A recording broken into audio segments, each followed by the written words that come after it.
വനിതാ സംവരണ ബില്ലുമായി ബന്ധപ്പെട്ടുകൊണ്ട് യഥാർത്ഥത്തിൽ പരാജയം നേരിട്ടത് ബി ജെ പിക്കാണെന്നാണ് പ്രതിപക്ഷം പറയുന്നത്. യഥാർത്ഥത്തിൽ പരാജയപ്പെട്ടുകൊണ്ട് വിജയിച്ചത് ബി ജെ പി അല്ലേ ശരിക്കും? തീർച്ചയായിട്ടും. ഞാനത് നേരത്തെ തന്നെ എൻ്റെ 1-2 വീഡിയോകളിൽ പറഞ്ഞിരുന്നതാണ്. ഇത് യഥാർത്ഥത്തിൽ തോൽക്കാൻ വേണ്ടി BJP കൊണ്ടുവന്നൊരു ബില്ലാണ്.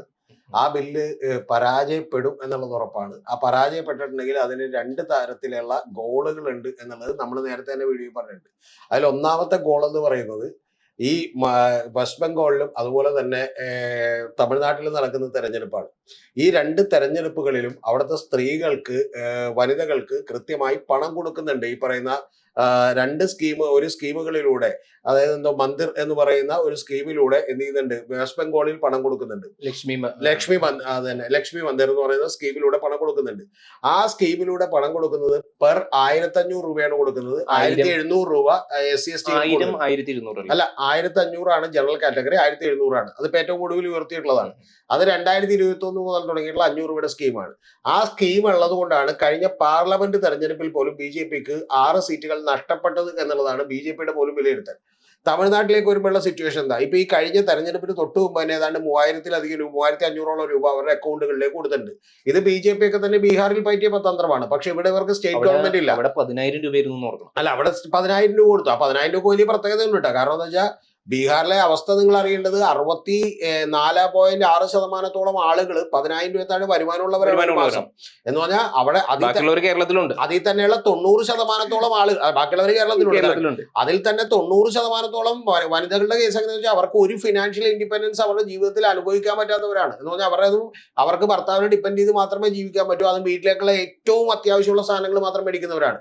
ഇനി അടുത്തൊരു കണക്കുണ്ട്, 34%-ലധികം ആളുകൾ, ആ 34%-ഓളം ആളുകൾ അവിടെ 6,000 രൂപ താഴെ വരുമാനമുള്ളവരാണ്. അപ്പൊ ഞാൻ പറഞ്ഞു വന്നത് ഇത്തരത്തിലുള്ള ഒരു കടത്ത് പണം കൊടുക്കുന്നു എന്നുള്ള ഒരു പ്രധാനപ്പെട്ട കാര്യമാണ്. അത് കഴിഞ്ഞ 8 സംസ്ഥാനങ്ങളിൽ 68,000 രൂപ തെരഞ്ഞെടുപ്പ് അടുക്കുമ്പോഴേക്കും ഡയറക്റ്റായി 68,000 കോടി രൂപ ഡയറക്റ്റായി ഗവൺമെന്റിലേക്ക് ജനങ്ങൾക്ക് കൊടുത്തിട്ടുണ്ട്, ഈ സ്ത്രീകൾക്ക് മാത്രം. കാരണം 1952 മുതൽ സ്ത്രീകളുടെ ഈ പാർട്ടിസിപ്പേഷൻ കൂടി തെരഞ്ഞെടുപ്പുകളിൽ, അതുകൂടാതെ അവർ ഇൻഡിപെൻഡന്റ് ആയി വോട്ട് ചെയ്യുന്നവരുടെ നമ്പർ കൂടി. അപ്പൊ ഇതിനെ രണ്ടിനെയും എങ്ങനെ മറികടക്കാമെന്ന് ആലോചിക്കുമ്പോൾ ഇതാ ഞങ്ങളാണ് സ്ത്രീകളുടെ ഈ പറഞ്ഞ മിശിഹ എന്ന് പറയാനുള്ള ഒരു അവസരം നരേന്ദ്രമോദിക്ക് ഒരുക്കുകയാണ് ചെയ്തേക്കുന്നത്. ഞാൻ പ്രതീക്ഷിച്ചത് സംഭവിച്ചു എന്നുള്ളതിൽ എനിക്ക് വലിയ സന്തോഷമുണ്ട്. കാരണം ഇന്നലെ പ്രധാനമന്ത്രി തന്നെ വന്ന് 8:30 രാജ്യത്തെ അഭിസംബോധന ചെയ്തുകൊണ്ട് പറഞ്ഞത് ഇന്ത്യയുടെ ചരിത്രത്തിൽ ഒരു പ്രധാനമന്ത്രിയും ചെയ്തിട്ടില്ലാത്ത വിധം രാഷ്ട്രീയമായ അടിയാണ്, തിരിച്ചടിയാണ് പ്രതിപക്ഷത്തിന് കൊടുത്തത്. അതായത് സ്ത്രീകൾ നിങ്ങൾക്ക് മാപ്പ് തരില്ല എന്നാണ് പറഞ്ഞേക്കുന്നത്. സ്ത്രീകളുടെ ദേഷ്യത്തിൽ നിങ്ങൾ ഉരുകി വെന്ത് വെണ്ണീറാകും എന്നുള്ളതാണ്. ഇത് വരുന്ന ഇലക്ഷനിലെല്ലാം പ്രതിഫലിക്കുമോ? അല്ല, ഇലക്ഷനിൽ പ്രതിഫലിക്കുമോ ഇല്ല എന്നൊക്കെയുള്ളത് കാത്തിരുന്ന് കാണാം. പക്ഷെ പ്രധാനപ്പെട്ട ഒരു കാര്യം എന്ന് പറയുന്നത്, പക്ഷെ ഒന്നും കാണാതെ BJP പോലുള്ള ഒരു പാർട്ടി അത് നടപ്പാക്കില്ലല്ലോ. കാരണം ഇത്രമാത്രം ഇന്ത്യ മഹാരാജ്യത്ത് പരാജയപ്പെട്ടുള്ള ഒരു പാർട്ടി വേറെ ഇല്ലല്ലോ. അല്ല, BJP ഒന്നും കാണാതെ നടപ്പാക്കില്ല എന്നുള്ളത് നമ്മൾ നേരത്തെ തന്നെ പറഞ്ഞൊരു കാര്യമാണ് ചർച്ചയിൽ. കാരണം BJP ഇത് പരാജയപ്പെടുമെന്ന് കൃത്യമായ പ്ലാനിങ്ങോട് കൂടിയാണ്. ആ പ്ലാനിങ്ങിൽ BJP പറഞ്ഞത് ഈ പറയുന്ന പോലെ ഡീലിമിറ്റേഷൻ ബില്ലൊന്നും ഒരു ചർച്ചക്കെടുത്തില്ല. ഇന്നലെ നരേന്ദ്രമോദി അതിശക്തമായി ആക്രമിച്ചത് 2 പാർട്ടികളെയാണെന്ന് നിങ്ങൾ പ്രത്യേകം ശ്രദ്ധിക്കണം. ഒന്ന്, ഏറ്റവും പ്രധാനപ്പെട്ട പാർട്ടി എന്ന് പറയുന്നത് തൃണമൂൽ കോൺഗ്രസ് ആണ്. രണ്ടാമത്തെ പാർട്ടി എന്ന് പറയുന്നത് DMK ആണ്. ഈ തമിഴ്നാട്ടിലെയും തൃണമൂൽ കോൺഗ്രസിനും ഒക്കെ കൂടുതൽ സീറ്റുകൾ നിങ്ങൾക്ക് കിട്ടുമായിരുന്നു സ്ത്രീകൾക്ക്. പക്ഷെ അതുപോലും ഇല്ലാതാക്കിയത് ഇവരാണ് എന്ന് പറഞ്ഞുകൊണ്ടാണ് എന്ത് ചെയ്തത്. അതായത് നരേന്ദ്രമോദി കടത്തി പറഞ്ഞൊരു വാക്കുകൂടിയുണ്ട്. അത് കറക്റ്റായിട്ട് ഞാൻ വിചാരിക്കുന്ന റീലിന് ഷോർട്സിന് വേണ്ടി അദ്ദേഹം ഡിസൈൻ ചെയ്തിട്ടുള്ള ഒരു പ്രസംഗമാണ്. അതിൽ അദ്ദേഹം പറയുന്നത് സ്ത്രീകളുടെ സ്വപ്നങ്ങളെ ഭ്രൂണഹത്യ നടത്തിയവരാണ് നിങ്ങൾ എന്നുള്ളതാണ് പറഞ്ഞേക്കുന്നത്. എന്ന് പറഞ്ഞാൽ കൃത്യമായിട്ടുള്ള ഒരു കൃത്യം പ്ലാൻ ചെയ്തിട്ടുള്ള ഒരു പദ്ധതിയായിരുന്നു. തുറന്നൊരു കാര്യം കൂടി പറയാം, യഥാർത്ഥത്തിൽ അദ്ദേഹം ഇത് മുൻകൂട്ടി തീരുമാനിച്ചു വെച്ചിരുന്നു എന്ന് പറഞ്ഞാൽ ഇത് പരാജയപ്പെട്ടിട്ടുണ്ടെങ്കിൽ അന്ന് രാത്രി 8:30 എന്ത് ചെയ്യണം, ഈ പബ്ലിക്കിൽ അഡ്രസ് ചെയ്യണം. അഡ്രസ് ചെയ്യുമ്പോൾ ഇത് എന്ത് ചെയ്യണം, വളരെ വൈകാരികമായിരിക്കണം. ആ വൈകാരികമായി ഞാൻ ദുഃഖിക്കുന്നു, ഞാൻ സ്ത്രീകളോട് മാപ്പ് ചോദിക്കുന്നു എന്ന് പറയണം. അങ്ങനെ മാപ്പ് ചോദിച്ചുകൊണ്ട് ഞങ്ങൾ ഈ പോരാട്ടം തുടരുമെന്ന് പറയണം. അങ്ങനെ തുടരുമെന്ന് പറയുന്നതിലൂടെ സ്ത്രീകളുടെ വോട്ട് ബാങ്കുകൾ എന്ത് ചെയ്യാൻ പറ്റും, അപ്പുറത്തേക്ക് ഷിഫ്റ്റ് ചെയ്യാൻ പറ്റും. ഇതാണ് ഷോർട്ട് ടൈം പോളിസി. ലോങ് ടൈമിലേക്ക് ഇത് വീണ്ടും ആയുധമാക്കിക്കൊണ്ട് എന്ത് ചെയ്യാം, 2029 സ്ത്രീ വോട്ടർ വളരെ നിർണായകമാണ്. ആ സമയത്ത് ഇത് നടപ്പിലാക്കാം. കൂടാതെ ഇതിനെതിരെയുള്ള രോഷപ്രകടനം എങ്ങനെ ഉണ്ടാവും ജനങ്ങളുടെ ഇടയിൽ നിന്ന് പഠിക്കാനും സ്ത്രീ വോട്ടർമാർ എങ്ങനെ പ്രതികരിക്കുമെന്നും കൂടി അറിയാനുള്ള ഒരു തന്ത്രമാണ്. ആ തന്ത്രം മുൻകൂട്ടി പറഞ്ഞൊരാൾ നമ്മളാണ്. പക്ഷെ പ്രധാനപ്പെട്ട ഒരു കാര്യം, പ്രതിപക്ഷത്തിന് പോലും ഇത് മനസ്സിലായില്ല എന്നുള്ളതാണ് വാസ്തവം. യഥാർത്ഥത്തിൽ ഇന്നലെ രാത്രി മുതൽ ഞാൻ വളരെ കീനിലി ഒബ്സർവ് ചെയ്തുകൊണ്ടിരുന്ന ഒരു കാര്യം, നാഷണൽ ചാനലുകളിലെല്ലാം കാർഡ് വന്നുകൊണ്ടിരിക്കുകയാണ്. അതിലൊന്നും ഡീലിമിറ്റേഷൻ ഇല്ല. വനിതാ സംവരണം പ്രതിപക്ഷം പരാജയപ്പെടുത്തി എന്ന് പറഞ്ഞു മാത്രമാണ് ബിജെപിയുടെ അജണ്ടയുടെ ഒരു കരുത്ത് എന്ന് പറയുന്നത്. തീർച്ചയായിട്ടും അതാണ് ഞാൻ പറഞ്ഞത്. ഇത് കോൺഗ്രസ് ഒക്കെ രാവിലെ എഴുന്നേറ്റ് മറ്റേ മുഖവും കഴുകി ഗോവയിൽ തെരഞ്ഞെടുപ്പ് കഴിഞ്ഞപ്പോ ചെന്ന് കഴിഞ്ഞപ്പോഴത്തേക്കും ഗോവയില് ഭൂരിപക്ഷം അവർക്കായിരുന്നു, പക്ഷെ അട്ടിമറിച്ചു എന്ന് പറയുന്നത് കർണാടകയിൽ റിസോർട്ടിൽ പറപ്പിക്കേണ്ട ഗതികൾ അല്ല. ഇത് യഥാർത്ഥത്തിൽ രണ്ട് കാര്യങ്ങൾ കോൺഗ്രസ് ഗുണകരമായി ചെയ്യും. അതെന്താണെന്ന് വെച്ചിട്ടുണ്ടെങ്കിൽ, ഒന്ന് ഈ പറയുന്ന പ്രിയങ്ക ഗാന്ധിയുടെ പ്രസംഗവും രണ്ടാമത്തേത് രാഹുൽ ഗാന്ധിയുടെ പ്രസംഗവും മാത്രം ഇവരെന്ത് ചെയ്തു, പ്ലാൻ ചെയ്തു. പക്ഷെ പ്രധാനപ്പെട്ട കാര്യം, ബി.ജെ.പി. എന്തൊക്കെ പ്ലാൻ ചെയ്തു എന്ന് വെച്ചാൽ, ബി.ജെ.പി. ബില്ല് കൊണ്ടുവരുന്നതിന് പ്ലാൻ ചെയ്തു, ഇത് പരാജയപ്പെടുമെന്ന് പ്ലാൻ ചെയ്തു. ആ പരാജയപ്പെടണമെന്ന് അവർ ആഗ്രഹിച്ചു. സത്യത്തിൽ വേറൊരു കാര്യം കൂടി പറയാം, ഈ ബില്ലെങ്ങാനും വിജയിച്ചിരുന്നെങ്കിൽ ബി.ജെ.പി. തകർന്നു പോയനെ. മനസ്സിലായോ? ഈ ബില്ല് നോക്കുക എന്നാ നടപ്പായിക്കോന്ന് പറഞ്ഞാൽ പ്രശ്നമായി പോയനെ. ഇനി അജണ്ട സൃഷ്ടിക്കാൻ കഴിയില്ല. അല്ല, ഇതിൽ വേറൊരു കാര്യം കൂടി ഉണ്ട്. ഇതിൽ പ്രതിപക്ഷത്തിന്റെ വാദങ്ങളെ പൊളിച്ചെടുക്കാൻ വേണ്ടിയിട്ട് ഒരു ചെറിയ കാര്യം കൂടി അമിത്ഷാ പറഞ്ഞു. അമിത്ഷാ വളരെ വിചിത്രമായിട്ടുള്ള ഒരു കാര്യമാണ് പാർലമെന്റിൽ പറഞ്ഞത്. പക്ഷെ ഇതൊന്നും ഇന്ത്യയിലെ സാധാരണക്കാരായ ജനങ്ങൾക്ക് മനസ്സിലാവൂല. വിചിത്രമായ കാര്യം എന്താണെന്നറിയാമോ? അതായത് എല്ലാ സംസ്ഥാനങ്ങൾക്കും യാതൊരു പ്രശ്നമില്ലാതെ നടപ്പിലാക്കി, എല്ലാ സംസ്ഥാനങ്ങൾക്കും 50% വർധനവ് വെച്ചുകൊണ്ട്, ഒരു സർട്ടൈൻ പെർസെന്റേജ് വർധനവ് വെച്ചുകൊണ്ട് ഇതങ്ങ് നടപ്പിലാക്കാം. ഒരൊറ്റ മണിക്കൂർ സമയം തന്നാൽ മതി ഫോട്ടോസ്റ്റാറ്റ് എടുക്കാൻ. എന്ന് പറഞ്ഞാൽ നിലവിലുള്ള ബില്ലിൽ അതില്ല. പക്ഷെ അമെന്റ്മെന്റ് ഞങ്ങൾ ഇപ്പൊ കൊണ്ടുവരാന്നവരാണ്. അതായത് സത്യം പറഞ്ഞിട്ടുണ്ടെങ്കിൽ പ്രതിപക്ഷം അതീ കയറി പിടിക്കേണ്ടതായിരുന്നു. ഓക്കെ, എങ്കിൽ ഒരു കാര്യം ചെയ്യും, എല്ലാ സംസ്ഥാനങ്ങൾക്കും 50%. അതായത് അപ്പൊ പ്രശ്നമില്ല. അപ്പൊ ഇപ്പൊ ഉത്തർപ്രദേശിൽ 120 ആവും, പക്ഷെ കേരളത്തിലെ 30 ആവും. പ്രശ്നമില്ല. അപ്പൊ അങ്ങനെ പറഞ്ഞിരുന്നെങ്കിൽ, അതിന്മേൽ കയറി പിടിച്ചിരുന്നെങ്കിൽ കുഴപ്പമുണ്ടായില്ല. പക്ഷെ പ്രതിപക്ഷത്തിന് എന്ത് പറ്റിയെന്ന് വെച്ചാൽ, ഇതിന്റെ ഒരു ലാർജർ പ്ലാൻ അവർ കണ്ടില്ല. ഞാൻ പറയുന്നത്, ഇത് ഒന്ന് പാർലമെന്റിലേക്ക് പെട്ടെന്നൊരു ബില്ല് കൊണ്ടുവരുന്നു, വ്യാഴാഴ്ച, വെള്ളിയാഴ്ച, ശനിയാഴ്ച 3 ദിവസത്തേക്ക് വേണ്ടി അടിയന്തരമായിട്ട് യോഗം വിളിക്കുന്നു. ആ യോഗം പാർലമെന്റ് വിളിക്കുന്നു. പാർലമെന്റ് വിളിക്കുമ്പോഴേക്കും ഇവരെല്ലാവരും എതിർക്കാൻ തീരുമാനിക്കുമ്പോഴത്തേക്കും ഈ പറയുന്ന നാഷണൽ ചാനലുകളിൽ പോകേണ്ട നരേറ്റീവ് എന്താണെന്ന് ബി.ജെ.പി. തീരുമാനിക്കുന്നു. കാർഡും കൂടി ബി.ജെ.പി. അടിച്ചു കൊടുത്തിട്ടുണ്ടാവും. കൂടെ നിങ്ങളുടെ ലോഗോയും പേരും കൂടി ഇട്ടാൽ മതി എന്ന് പറഞ്ഞിട്ടുണ്ടാവും. ഏത് ഗോദി മീഡിയയോട്. ആ അത്തരത്തിലുള്ള മീഡിയകളിലൂടെ കാർഡും ഇതും വരുന്നു. കേരളം ഒഴികെ കുറച്ച് സ്റ്റേറ്റുകളിലൊഴികെ ബാക്കി എല്ലാത്തിലും അതേ കാർഡുകൾ തന്നെ വരുന്നു. പ്ലസ് രാത്രി 8:30 ഇതിന്റെ പീക്കിലേക്ക് എത്തിക്കാൻ വേണ്ടിയിട്ട് പ്രധാനമന്ത്രിയുടെ സ്പീച്ച് കൂടി വരുന്നു. പ്രധാനമന്ത്രിയുടെ സ്പീച്ചിന്റെ ഗുണം എന്താണെന്നറിയോ? അതിന് അടുത്തൊരു കാര്യമാണ്. അത് വലിയ തന്ത്രമാണ്, വജ്രായുധമാണ്. അതിന്റെ കാര്യം എന്താ വെച്ചിട്ടുണ്ടെങ്കിൽ, എല്ലാ ഇന്ത്യയിലെ ചാനലുകളും അത് കൊടുക്കും. 100% ഉറപ്പായിട്ട് അത് റേറ്റിംഗ് ഉണ്ട്, അത് കൊടുക്കും. റേറ്റിംഗിന് മാത്രമല്ല, അത് കൊടുക്കും. അപ്പൊ ഇന്ത്യൻ പ്രധാനമന്ത്രിയുടെ സ്പീച്ചാണ്, ഒഫീഷ്യൽ സ്പീച്ചാണ്, അത് കൊടുക്കാതിരിക്കാൻ പറ്റില്ല, അത് കൊടുക്കും. കൊടുക്കുമ്പോഴുള്ള ഏറ്റവും വലിയ ഗുണം എന്താ? കാരണം ഇപ്പൊ തമിഴ്നാട്ടില് ആരാണ് ബി.ജെ.പിയുടെ പ്രസിഡന്റ് എന്ന് ചോദിച്ചാൽ, ബി.ജെ.പിയുടെ മറ്റേ താഴേക്കിടയിലുള്ള ആളുകൾക്ക് തന്നെ അറിയാൻ പാടില്ല. അവിടെ സുവേന്ദു അധികാരിയാണെന്നൊക്കെ പറയാമെങ്കിൽ പോലും അദ്ദേഹം നിന്ന് പ്രസംഗിച്ചിട്ട് ആളുകളിലേക്കൊന്നും എത്താൻ പോണില്ല. സ്വാഭാവികമായിട്ടും പ്രധാനമന്ത്രി നരേന്ദ്രമോദി വന്ന് ഏതെങ്കിലും ടൗണിൽ ഒരു 2 റോഡ് ഷോ നടത്തിയിട്ടും പ്രത്യേകിച്ച് എത്താൻ പോണില്ല. പകരം ഇതൊരു മാസീവ് റീച്ച് ഒറ്റടിക്ക് കിട്ടുമെന്ന് മാത്രമല്ല, ആ തെരഞ്ഞെടുപ്പിന്റെ അജണ്ട ചർച്ച ഇനി ഒരു 4 ദിവസങ്ങൾ 5 ദിവസങ്ങളുള്ളപ്പോഴേക്കും ഇതിലേക്ക് കേന്ദ്രീകരിക്കാൻ പറ്റും. അതായത് ഗുണകരമാണെങ്കിലും ദോഷമാണെങ്കിലും ഇതിലേക്ക് കേന്ദ്രീകരിക്കാൻ പറ്റും. ഇതിനെ കൃത്യമായി തടയാൻ പോകുന്ന ഒരു കാര്യവും എന്ത് ചെയ്തിട്ടില്ല, ഈ പറയുന്ന ഈ കോൺഗ്രസ് ചെയ്തിട്ടില്ല, ബാക്കിയുള്ള ആളുകൾ ചെയ്തിട്ടില്ല. പക്ഷെ ഇവിടെ ഇത് പരാജയപ്പെടും കേട്ടോ. എന്താ കുഴപ്പമെന്ന് അറിയോ? എതിരെ നിൽക്കുന്നത് DMKയും ആരും ആയതുകൊണ്ട്, DMC ആയതുകൊണ്ട്. അതിൽ 2 കാര്യം കൂടി പറയാം.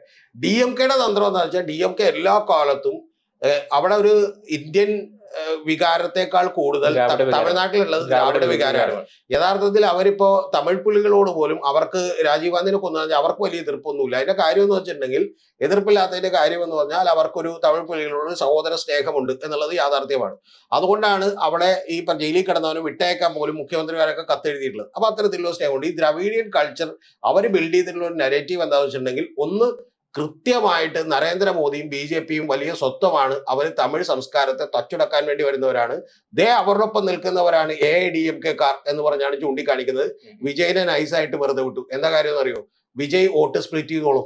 ഭരണവിരുദ്ധ വികാരത്തിന്റെ വോട്ട് വിജയെ കൊണ്ട് സ്പ്ലിറ്റ് ചെയ്തോളും. അതുകൊണ്ട് വിജയ് അധികാരത്തിൽ വരുമെന്ന് ഓർത്ത് പേടിക്കണ്ട. അപ്പൊ വിജയ് ഒരു 15-20% വോട്ട് പിടിച്ചോട്ടെ എന്ന് വിചാരിച്ചു. ഒന്ന് ഇനി തൊട്ടപ്പുറത്ത് മമതാ ബാനർജിയുടെ തന്ത്രമാണ്. അത് കേട്ടിട്ട് എനിക്ക് ഇന്നലെ രാത്രി തന്നെ ചിരി വന്നിട്ടുള്ള വായിച്ചത്. അവിടെ വലിയ സ്കീമുകൾ അനുസരിച്ചുള്ള യുദ്ധം നടക്കണമെന്ന് പറഞ്ഞല്ലോ.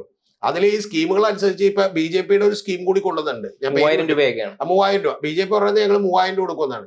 ഈ 3000 രൂപ കൊടുക്കും, ഇവർ 1500 കൊടുത്തോണ്ടിരിക്കുന്നത്. 3000 രൂപ കൊടുക്കുമെന്ന് പറയുമ്പോഴേക്കും ഇപ്പൊ അതിനുവേണ്ടി ഒരു പരിപാടി തുടങ്ങിയിട്ടുണ്ട് ഇവര്. അതിന് വേണ്ടിയിട്ടുള്ള ഫോം ഫില്ല് ചെയ്ത് മേടിച്ച് കാർഡ് കൊടുക്കാൻ പോവാണ്. മനസ്സിലായി? ഈ ഫോം ഫില്ല് ചെയ്ത് മേടിക്കുന്നതിന് കൂട്ടത്തിൽ അങ്ങനെ കൊടുത്തു എന്ന് പറഞ്ഞ് ഇലക്ഷൻ കമ്മീഷൻ പരാതി കൊടുത്തിട്ടുണ്ട്. പക്ഷെ ഇലക്ഷൻ കമ്മീഷൻ ഒന്നും ഒരു നടപടി എടുക്കൂല നമുക്കറിയാം. പക്ഷെ അവിടെ ഏറ്റവും വലിയ ഒരു ആയുധം മറ്റേ മമതാ ബാനർജി അങ്ങോട്ട് മുന്നോട്ട് വെച്ചിട്ടുണ്ട്. അതെന്താന്ന് കേൾക്കണം. അത് ഏറ്റവും വലിയ രസകരമായിട്ടുള്ള കാര്യം. മമതാ ബാനർജി പറഞ്ഞുകൊണ്ടിരിക്കുന്നത് ഈ മേടിച്ചിട്ടുള്ള ഡീറ്റെയിൽസിൽ നിങ്ങളുടെ അക്കൗണ്ട് നമ്പർ ഡീറ്റെയിൽസും പേരും അക്കൗണ്ട് നമ്പർ ഡീറ്റെയിൽസും കൂടി ഉണ്ടിട്ടാ. അതൊക്കെ കൊടുത്തു കഴിഞ്ഞിട്ടുണ്ടെങ്കിലുള്ള ഒരു കുഴപ്പമുണ്ട്. നിങ്ങളുടെ അക്കൗണ്ടിൽ വല്ല 100 രൂപ 200 രൂപ കിടക്കണമെങ്കിൽ അതും കൂടി ഇവർ അടിച്ചു മാറ്റോട്ടെ. അതുകൊണ്ട് നോക്കിയിട്ട് വേണം കൊടുക്കേണ്ടതാണ് എന്ന് പറഞ്ഞാൽ ഒരു വജ്രായുധം എടുത്തങ്ങോട്ട് മുമ്പോട്ട് വെക്കാണ്. ഇനിയിപ്പോ ആരും അത് ഫില്ല് ചെയ്യാനായിട്ട് എന്ത് ചെയ്യും? പക്ഷെ മറ്റു സംസ്ഥാനങ്ങളിലൊക്കെ BJP അത് നടപ്പാക്കിയിട്ടില്ല അല്ലെ? ബീഹാറിലൊക്കെ BJP നടപ്പാക്കിയല്ലേ? അപ്പൊ മറ്റു സംസ്ഥാനങ്ങളിലെ ബീഹാറിൽ നടപ്പാക്കിയില്ല. ബീഹാറിൽ ആദ്യത്തെ പടം കൊടുത്തു ഉള്ളൂ. ഡൽഹിയിൽ 2500 കൊടുക്കാന്ന് പറഞ്ഞിട്ട് ഇതുവരെ കൊടുത്തിട്ടില്ല. അല്ല, ബീഹാറിൽ ആദ്യത്തെ ആ ഒരു ഫേസ് കൊടുത്തല്ലോ. അല്ല, അതിലൊന്നും ജനങ്ങൾക്ക് നഷ്ടം വന്നിട്ടില്ല. ബീഹാറിൽ ആദ്യത്തെ ഫേസ് കൊടുത്തു എന്ന് പറഞ്ഞാൽ അത് നിതീഷ് കുമാർ അവിടെ ഇരുന്നിട്ട് കൊടുത്തതാണ്. അല്ലെ, അതിൽ ജനങ്ങൾക്ക് ഒരു പണവും നഷ്ടപ്പെട്ടില്ലല്ലോ. ജനങ്ങൾ സ്വാഭാവികമായിട്ടും ഈ ബംഗാളിലെ ജനങ്ങൾക്ക് അതും അത് കണ്ടാൽ മതി. അല്ല, ഇത് അയൽ സംസ്ഥാനത്തെ ജനങ്ങളുടെ ആ ഒരു ഇത് കണ്ടാ പോരെ? അയൽ സംസ്ഥാനത്തെ ആളുകള് അവിടെ എന്ത് നടന്നു എന്ന് പഠിക്കാവുന്ന ഒരു ജനതയൊന്നും അല്ല ബംഗാളിൽ പോയിട്ടുള്ളവർക്ക് അറിയാം. പാവം പിടിച്ച സാധാരണക്കാരായിട്ടുള്ള ആളുകളാണ്. ഞാൻ തന്നെ ഒരു തവണ ഈ ATM-ൽ SBTയുടെ ATM-ൽ കയറിയിട്ട് കാശ് വിഡ്രോ ചെയ്യാൻ വേണ്ടി എനിക്ക് സങ്കടം തോന്നിപ്പോയി. ഞാൻ ഒരാൾക്ക് മാറി കൊടുത്തിട്ട് അയാൾ കയറിയിട്ടാണ് എടുത്തത്. കാരണം അവൻ ക്യാഷ് ഡെപ്പോസിറ്റ് മെഷീനിൽ ക്യാഷ് ഇടാൻ വേണ്ടി നിൽക്കുകയാണ് ഒരു ഞായറാഴ്ച രാവിലെ. അപ്പൊ ഞായറാഴ്ച രാവിലെ ഞാൻ ക്യാഷ് ഇടാൻ വേണ്ടി നിൽക്കുമ്പോൾ ഒരു ക്യൂരിയോസിറ്റിക്ക് ഞാൻ അവനോട് എന്താണ് കാര്യം എന്നൊക്കെ സംസാരിച്ചപ്പോൾ ഞെട്ടിപ്പോയി. അവന്റെ വീട് വെസ്റ്റ് ബംഗാളിലാണ്. വെസ്റ്റ് ബംഗാളിൽ ഒരു ജില്ല പറഞ്ഞു ഞാൻ വിട്ടു ഏതാണ്. ആ ജില്ലയിലാണ് അവന്റെ വീട്. അത് ജില്ല എന്നൊക്കെ പറഞ്ഞാൽ ജില്ലയുടെ ആസ്ഥാനത്ത് നിന്ന് ഏതാണ്ട് 25 കിലോമീറ്റർ 30 കിലോമീറ്റർ അകത്തേക്ക് പോണം. അവന്റെ വൈഫ് 16 കിലോമീറ്റർ യാത്ര ചെയ്ത് അവിടുത്തെ ഒരു ATM-ന്റെ മുമ്പിൽ വന്നിട്ട് നിൽക്കുകയാണ്.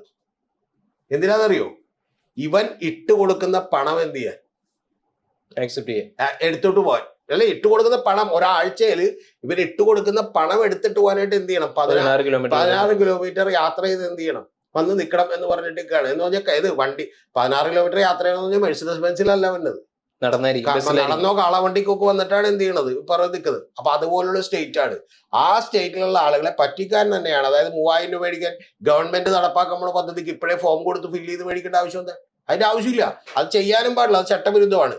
ഈ ചട്ടവിരുദ്ധമാണ് എന്നൊക്കെ പറഞ്ഞ് നിൽക്കുകയല്ല മമതാ ബാനർജി ചെയ്യുന്നത്. മമതാ ബാനർജി ചെയ്യുന്നത് ഇതിനേക്കാൾ വലിയൊരു പേടി അവരുടെ ഉള്ളിലേക്ക് കൊടുക്കുകയാണ്. കാരണം ഇതൊക്കെ കൊടുക്കണത് കൊള്ളാം, പക്ഷെ അടുത്ത തവണ ഞങ്ങൾ 1500 2000 രൂപയൊക്കെ അങ്ങോട്ട് ഇടുമ്പോഴത്തേക്കും അതും കൂടി ഉമ്മാർ എന്ത് ചെയ്തിട്ട് അടിച്ചിട്ട് പോകുന്നുള്ളതാണ്. ജനം ഇത് വിശ്വസിക്കും. അതുകൊണ്ട് ജനത്തിനവിടെ പേടിയാവും. ഇപ്പൊ ഇവര് ചെല്ലുമ്പോഴത്തേക്കും എന്ത് ചെയ്യുന്നില്ല, ഫോം ഫില്ല് ചെയ്ത് കൊടുക്കുന്ന ആളുകളുടെ നമ്പർ കുറഞ്ഞു. 10 പേരേക്ക് 10 പേര് പേടിച്ചാൽ പോരെ, നമ്പർ കുറഞ്ഞു. അപ്പൊ ഇത്തരത്തിലുള്ള ഒരു യുദ്ധമാണ് നടക്കുന്നത്. ആ യുദ്ധം നടക്കുന്ന സ്റ്റേറ്റുകളിലെ താൽക്കാലികമായ നേട്ടത്തിന് വേണ്ടിയാണ് BJP ഇത് ചെയ്തിട്ടുള്ളത്. ഇപ്പൊ വളരെ ഗംഭീരമായിട്ടുള്ള ഒരു പ്രചരണമാണ് ചെയ്തിട്ടുള്ളത്. ഞാൻ കഴിഞ്ഞ ദിവസം തന്നെ ഒരു വീഡിയോ ചെയ്തപ്പോൾ അതിൽ കൃത്യമായി പറഞ്ഞിരുന്നു, ഇത് BJP തോറ്റുകൊണ്ട് ജയിക്കാൻ വേണ്ടി കളിക്കുന്ന കളിയാണ്. പിന്നെ ഇത് നടക്കുമോ പ്രാവർത്തികമാക്കുമോ എന്നൊക്കെയുള്ളത് സെക്കൻഡറി ആണ്. പക്ഷെ അവർക്ക് ശ്രമിക്കാൻ കഴിയുന്ന ഏറ്റവും വലിയ ആയുധമാണിത്. മനസ്സിലായി? ആ ആയുധം എടുത്തവർ മുമ്പിലേക്ക് വെച്ചിരിക്കുന്നു. പക്ഷെ ഇത് പരാജയപ്പെടും. കാരണം തൊട്ട് ഓപ്പോസിറ്റ് നിൽക്കുന്നത് DMK-യും അതുപോലെ മമതാ ബാനർജിയും ആയതുകൊണ്ട്. പക്ഷെ ഞാൻ പറഞ്ഞു വന്നത് കോൺഗ്രസ് ആണെങ്കിൽ എന്ത് ചെയ്യും? തകർന്ന് തരിപ്പണം. മനസ്സിലായോ? മമതാ ബാനർജിയുടെ അടുത്തും ഈ DMK-യുടെ അടുത്തും ഒന്നും. പക്ഷേ എന്നിട്ട് പോലും വലിയൊരു വർധനവ് ഈ സ്റ്റേറ്റുകളിൽ BJP-ക്ക് ഉണ്ടാവും. തീർച്ചയായിട്ടും ഉണ്ടാവും. എന്നിട്ട് പോലും എന്ന് പറഞ്ഞാൽ ഇപ്പൊ 77 സീറ്റുകളാണ് BJP-ക്ക് ഉള്ളത്. അത് ചിലപ്പോൾ ഒരു 100 110 സീറ്റുകളിലേക്ക് എത്തിയേക്കാം. പക്ഷെ ഒരു പ്രധാനപ്പെട്ട കാര്യം, മമതാ ബാനർജിക്ക് ശേഷം ഇതുപോലെ ഫൈറ്റ് ചെയ്യാനുള്ള ആളുകൾ ഇല്ലെങ്കിൽ വലിയ പ്രശ്നമാവും. DMK ഒരുപക്ഷെ പിടിച്ചേക്കുമായിരിക്കും. കാരണം DMK ഇതിനേക്കാൾ വലിയ തന്ത്രം പറയുന്ന ആളുകളാണ്. അതുകൊണ്ട് DMK അവിടെ പിടിച്ചേക്കും. പിന്നെ തമിഴ്നാട്ടിൽ 10-11% വോട്ടുകളെ അവർക്ക് നേടാൻ BJP-ക്കുള്ളൂ. അത് തന്നെ ചിലപ്പോൾ കുറയാനൊക്കെയുള്ള സാധ്യതകളൊക്കെ ഉണ്ട്. അപ്പൊ അതുകൊണ്ട് അത് പിടിച്ചേക്കും. പക്ഷെ ഞാൻ പറഞ്ഞു വന്നത്, ഇതിനെ എതിർക്കാൻ കോൺഗ്രസ് ഒന്നും കേപ്പബിൾ അല്ല. അവരിത് നരേറ്റീവ് ബിൽഡ് ചെയ്യാനും ഇതിന് കൃത്യമായിട്ടുള്ള അജണ്ട സെറ്റ് ചെയ്യാനും ഇത് കൃത്യമായി പിടിച്ചു വെക്കാനും ഒന്നും അവരെ കൊണ്ട് പറ്റുന്നില്ല. രാഹുൽ ഗാന്ധിയൊക്കെ സമ്പൂർണ്ണ പരാജയം. ഞാൻ പറയുന്നത് 3 പേരാണ് ഇങ്ങനെ പിടിച്ചിരിക്കാൻ പറ്റുന്നത്. ഒന്ന് മമതാ ബാനർജി, ഒബ്വിയസ്ലി അവരെന്ന് പറഞ്ഞാൽ പിന്നെ മസിൽ പവർ കൊണ്ടും മാൻ പവർ കൊണ്ട് ഏതുകൊണ്ടും അവർ കളിക്കാൻ തയ്യാറായിട്ടുള്ള ഒരാളാണ്. ഒന്ന്. രണ്ടാമത്തത് DMK-യുടെ സ്റ്റാലിനാണ്. മൂന്നാമത്തത് പണത്തിന്റെ കാര്യത്തിൽ മാത്രമേ കുഴപ്പമുള്ളൂ. സംസ്ഥാനം ചെറുതാണെന്ന് മാത്രമേ ഉള്ളൂ, അത് പിണറായി വിജയനാണ്. മനസ്സിലായി? അദ്ദേഹം ഇങ്ങനെ യുദ്ധമല്ലോ നടത്താറുണ്ട്? അല്ല നരേന്ദ്രമോദിയുടെ യുദ്ധം നടത്താറുണ്ട് നേരിട്ട്, മമത നടത്തുന്ന പോലെ, സ്റ്റാലിൻ നടത്തുന്ന പോലെ. അത് നിങ്ങളുടെ തെറ്റിദ്ധാരണയാണ്. നിങ്ങൾ യാതൊരു യുദ്ധവും അദ്ദേഹം നേരിട്ട് നടത്തിയിട്ട് ഞാൻ കണ്ടിട്ടില്ല.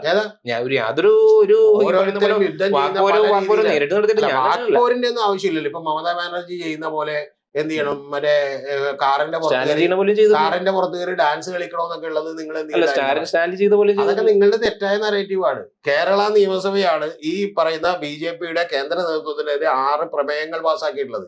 ഫൈറ്റ് പല രീതിയിൽ ചെയ്യാം, പക്ഷെ ഈ പ്രശ്നത്തിനെ കുഴപ്പമൊന്നും അറിയുമോ? താങ്കളൊക്കെ കാണുന്ന ഈ ചാനലുകൾ മൊത്തം നറേറ്റ് ചെയ്യുന്ന ബിൽഡിങ്, പ്രത്യേകിച്ചും ഈ പറയുന്ന പ്രോ കോൺഗ്രസ്, ഈ പറയുന്ന പോലെ ഇപ്പൊ മൗദൂദിയൻ ചാനൽസ് എല്ലാം ബിൽഡ് ചെയ്യുന്ന നറേറ്റീവ് സ്റ്റാലിൻ ഗംഭീരനാണ്, അതുപോലെ എന്താണ് മറ്റേ ഇറാനിലെ ഭരണാധികാരി എന്നാണ്, ആയത്തുള്ള അലി ഖുമൈനി സൂപ്പർ ആയിരുന്നു, അതുപോലെ തന്നെ മമത സൂപ്പറാണ്. പക്ഷെ പിണറായിയുടെ കാര്യം വരുമ്പോൾ അത് സൂപ്പറല്ല. സൂപ്പറല്ല എന്ന് പറയാൻ ഒരു കാര്യമുണ്ട്, കാരണം ഇവിടെ കോൺഗ്രസ് ആണ് എതിര് നിൽക്കുന്നത് എന്നുള്ളതുകൊണ്ടാണ്. പക്ഷെ പ്രധാനപ്പെട്ട ഒരു കാര്യം, വളരെ കൃത്യമായ ഫൈറ്റ് നടത്തിക്കൊണ്ടിരിക്കുന്ന ഒരു പ്രസ്ഥാനം ഏതാണ് എന്ന് ചോദിച്ചാൽ അത് CPM ആണ്.